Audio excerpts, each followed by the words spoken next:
الجدع اللي اسمه نضاي ده بيفكرني بكزبرة في فيلم الحريفة، كل شوية الكرة تتقطع منه قدام الجون ويتسبب في هدف. ايه يا نضاي ده؟ ومتصور لي مع كريستيانو كتك خيبة. قبل ما نتكلم في الماتش، عجبني تحية الجماهير الزمالك ليه حمزة المسلوسي نجم الفريق، وعجبني برضو الممر الشرفي اللي عمله نادي فيوتشر للزمالك، بطل افريقيا طبعا وبطل الكونفدرالية، ارقى قلعة رياضية في مصر. يلا بينا نبدأ الفيديو.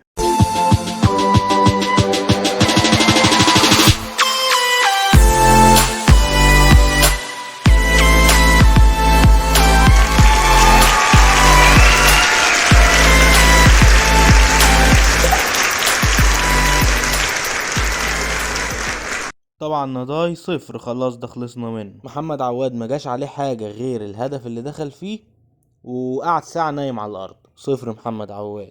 عبد المجيد، أنا شفت ناس بتنتقد عبد المجيد، بس لا، هو الهدف ملوش علاقة بعبد المجيد، نضاي هو السبب.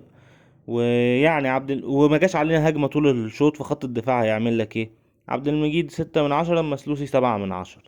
واحد يقول لي ايه النقطة الزيادة اللي المسلوسي دي على عبد المجيد؟ يا باشا، المسلوسي كان بيجري اكتر، بيقطع الكرة اكتر، بيطلع في رميات التماس وبيرمي ومفيش حد يستغل كده يعني. عمر جابر رجل المباراة الشوط الاول. الشوط التاني يعني كان عادي زيه زي الباقي، انما الشوط الاول كان هو رجل المباراة. فعمر جابر ياخد اعلى تقييم 8/10. دونجا، انا شفت له فيديو من بعد الاحتفال بالكونفدرالية، كان واحد عايز يتصور معاه، عمال يزعق يقول له انا عايز اتصور عايز اتصور. قلت الواد ده متكبر، والنهارده مستواه 1/10. محمد شحاتة شغال 6/10. عبد الله السعيد ما عملش غير شوطة واحدة طول الماتش، اللي هي الحارس صدها وردت لناصر ماهر اللي ضيعها. فعبد الله السعيد 2/10 عشان الشوطة.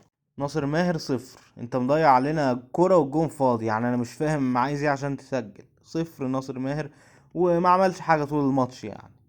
زيزو باين عليه النهارده الارهاق، وانا مش هقسو على زيزو طبعا. ليه بقى؟ لان هو باين ان هو بيحاول لوحده، مفيش حد يساعده اصلا، وهو مرهق وشايل الفريق لوحده. فزيزو اديله 7/10. الجزيري تيريريري تيريريري 5/10.